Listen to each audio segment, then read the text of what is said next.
owaleero tebahaddeko bandala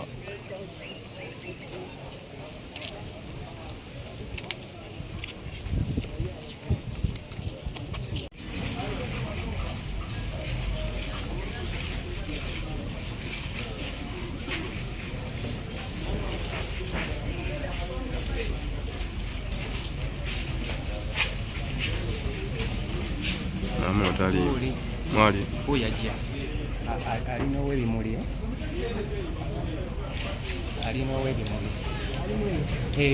oyo alina ow'ebimuli alina wacekiti y'ebimuli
kikazi kiyimiridde mu kifaananyi kyange.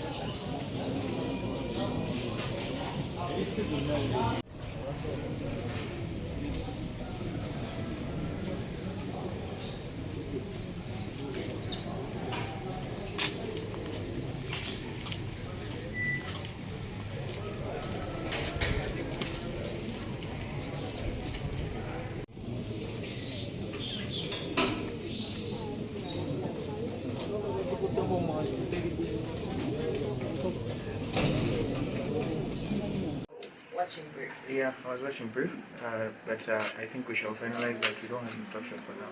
No, it's for accused. But you know you can't do both. Yeah, we can't do both. And I'm saying we don't have the instruction. Okay. But we shall see what can happen.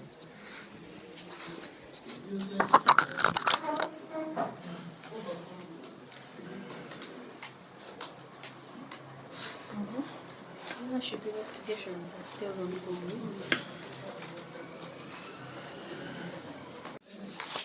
We have a date.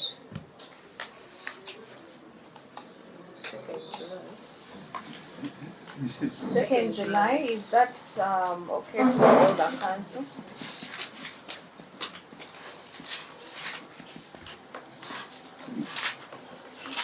Well, 2nd July. 2nd July is not convenient for you.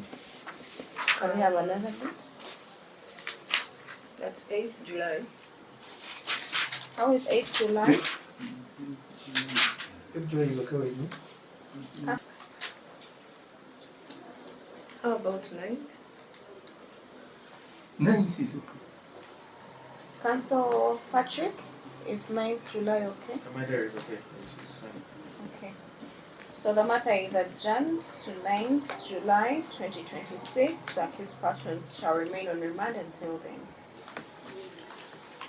Omusango gwongezeddwayo ennaku z'omwezi 9 omwezi ogw'omusanvu ssaawa 3. The accused persons shall stay on remand until then. Abasibe bajja kusigala ku rimandi paka olunaku lw'omwezi ogwo.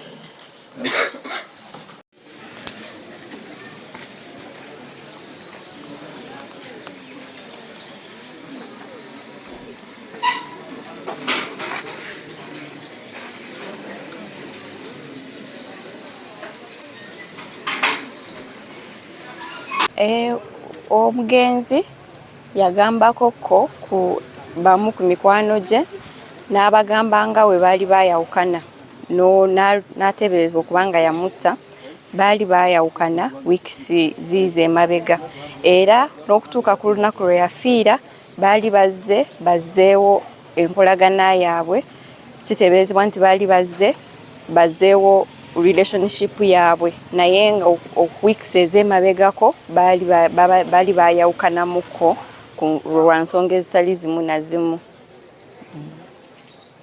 Anya bampita Mase Edna era nga nange ndi muyizi ku UCU nali nsoma n'omugenzi twali tusoma ffenna mu kiraasi emu era n'okuwulira ago amawulire nti yatugendako kyatuyisa bubi nnyo paka kaakati ne kiraasi namba tetunabatereera bulungi kubanga twali tumanyi tugenda kumaliriza ffenna guno omwaka era nga tumanyi tugenda kujjaguza graduation zaffe ffenna naye nekitukuba wala nga ate atuvuddeko nga tagenda kusobola kubeera naffe naye tulina essuubi mu justice mu judiciary ya Uganda justice system yaffe kubanga bye tusoma tumanyi nti bagenda kutuwa justice era n'omugenzi gyali agenda kufuna justice atuukirizeeko obwenkanya.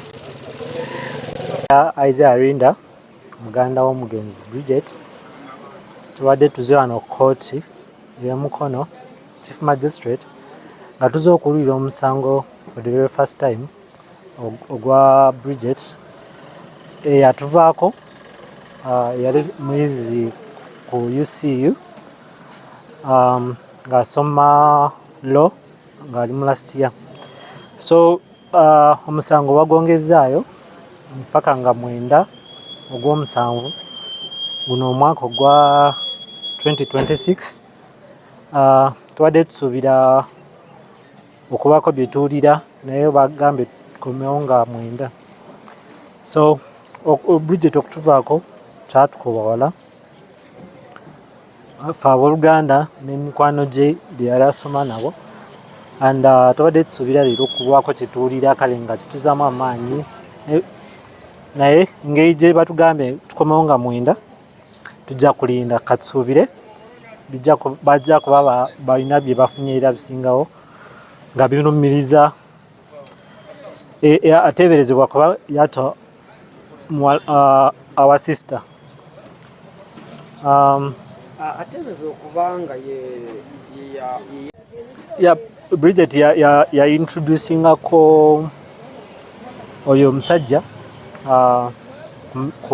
ku mikwano gye gimu ne mukadde yamutegeezaako naye mukadde yali tanamulaba like kujje kukyala ewaka baali ba mikwano yali muganzi we so byonna sofa bye twategeerawo okutuuka kuteebereza nti no ye yambudde mu bulamu bw'ensi n'obujulizi sofa poliisi bwe yatugambako oba bwerina sofa bwe twabawa even some evidence gye bacollectinga aba forensics paka bwe batuukira kumuleetera wano ku gundi ku kooti kumujja ku poliisi paka wano ku mukooti kiraga mbu yali kituufu ye yamuta naye tujja kulinda kooti kyenaasalawo okusinziira ku bujulizi bwe naaleeta. Awo leero tebahaddeko bandala